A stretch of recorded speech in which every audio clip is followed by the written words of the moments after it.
In the midst of the holiday season, a Campbell River man handed over a large present to two bald eagles. The large birds were trapped, tangled in a deathlock in the marshy undergrowth of the freezing Campbell River.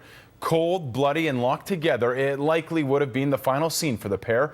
But as CTVNewsScott Cunningham reports, their story did not end there. It had another chapter, one caught entirely on video.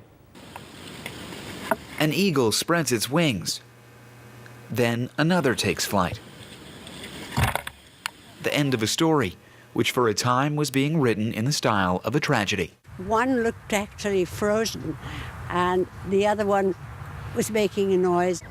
Catching a glimpse of a bald eagle on the shores of the Campbell River is common. But what one woman saw last week was not. Two eagles tangled and trapped in the quickly moving water. I had a stick with me, but there wasn't anything I could do because they were too far out in the water. This is where the story's protagonist comes in. Old Mrs. Hancock, walking down the trail, asked if we'd seen the eagles in the water, which we hadn't yet.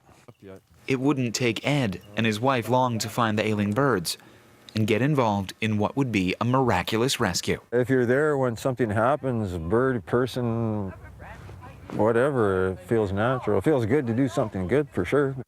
Ed waded into the water. Face to face with the wild animals, he released the birds from their cold shackles.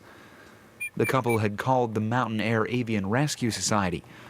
On video, the bird experts tracked down one of the freed eagles. The other, however, had gone deeper into the river.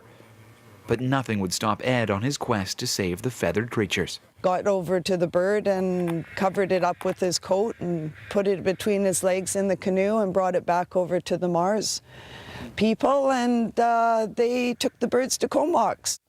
Safe in the care of the Avian Rescue Society, I think it is a female, actually. the two massive eagles were nursed back to health. For Ed's heroics, the Rescue Society asked him to be a bird caretaker of sorts in Campbell River. See, I'm not hoping for any birds to get in trouble, but I'm sure that given some time, something else is going to happen. A mission he chose to accept after seeing how a seemingly sad story can ultimately end.